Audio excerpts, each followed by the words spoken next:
17ই June Jamaat ইসলাম জাতীয় ঐক্যমত কমিশনে যোগ দেয় নাই। হঠাৎ করে 18ই জুন তাদের আবার চিন্তার পরিবর্তন হলো। তারা কেন এই সংলাপে আবার যোগ দিলেন, একটি রহস্য রয়ে গেছে।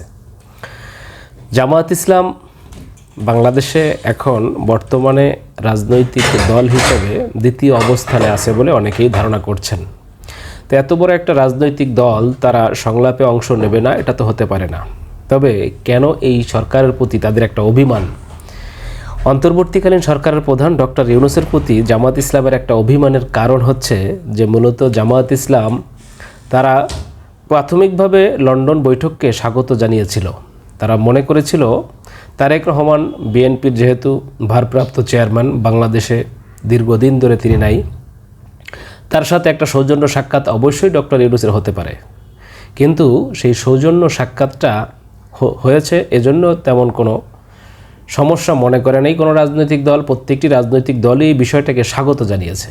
কিন্তু কথা হচ্ছে যে তারেক রহমানের সাথে একার সাথে গোপন বৈঠকের মাধ্যমে বাংলাদেশে নির্বাচনকে 2 মাস যে এগিয়ে আনার যে একটা যৌথ ঘোষণা এসেছে, এটাকে কেন্দ্র করে জামায়াত ইসলাম তারা মনে করছে যে অন্তর্বর্তীকালীন সরকারের প্রধান ডক্টর ইউনূস তিনি বিএনপির মতো একটি দলকে শুধুমাত্র তাদেরকে প্রাধান্য দিয়েছেন এবং জামায়াত ইসলামকে তারা অগ্রাহ্য করেছেন, তথা বাংলাদেশের সমস্ত রাজনৈতিক দলের নেতাকর্মীদেরকেই তারা অগ্রাহ্য করেছেন। যেহেতু সারা বাংলাদেশে বিভিন্ন রকম রাজনৈতিক দল আছে, তাদের সাথে ঐক্যমত কমিশনে প্রতিনিয়ত তাদের সাথে আলাপ আলোচনা হচ্ছে। বিএনপিরও যেহেতু বাংলাদেশের সমস্ত নেতাকর্মীরা উপস্থিত, তারাও কন্টিনিউ এই সংলাপে আলোচনা করতেছেন। তবে কেন দেশের মাটি ছাড়িয়ে বিদেশের মাটিতে তারেক রহমানের সাথে যৌথ এই সিদ্ধান্তের মাধ্যমে 2 মাস এগিয়ে আনার যে ঘোষণা দেওয়া হলো নির্বাচনের, এটাকে জামায়াত ইসলাম মনে করছে যে জামায়াত ইসলামকে অপমান করা হয়েছে। তাছাড়া বাংলাদেশের প্রত্যেকটা রাজনৈতিক দলকেই তুচ্ছ করে দেখা হয়েছে, যেই কারণে একটা প্রশ্ন জেগেছে যে আসলে ডক্টর ইউনূস তিনি নিরপেক্ষতা হারিয়েছেন কিনা। ডক্টর ইউনূসের নিরপেক্ষতা নিয়ে কিন্তু একটা এখন বর্তমানে প্রশ্ন উঠেছে। আমরা মনে করি যে আসলে মূলত বাংলাদেশে এই জুলাই বিপ্লবে অন্যতম এই যাদের ভূমিকা সেটা হচ্ছে বাংলাদেশ জামায়াত ইসলাম। জামায়াত ইসলামের বাংলাদেশ গড়ার ক্ষেত্রে অত্যন্ত গুরুত্বপূর্ণ ভূমিকা তাদের এখন রয়েছে। তাদের এই জাতীয় ঐক্যমত কমিশনে এখন তাদের যোগদান করা অবশ্যই দরকার।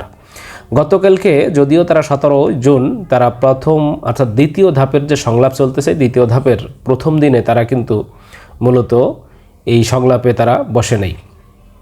আজকে প্রায় 30টি দল এই সংলাপে আবার বসেছে, যেখানে জামায়াত ইসলামও অংশগ্রহণ করেছে। প্রাথমিকভাবে তারা এই যখন তারা সেখানে গিয়ে পৌঁছেছে, প্রথম এই জামায়াত ইসলামের আবু তাহেরের সাথে মূলত এই বিএনপির সালাউদ্দিনের সাথে মোলাকাত হয় এবং পরবর্তীতে এনসিপির প্রধান নাহিদ ইসলামের সাথেও হাসি মুখে আমরা তাদের সাথে কথা বলতে দেখলাম।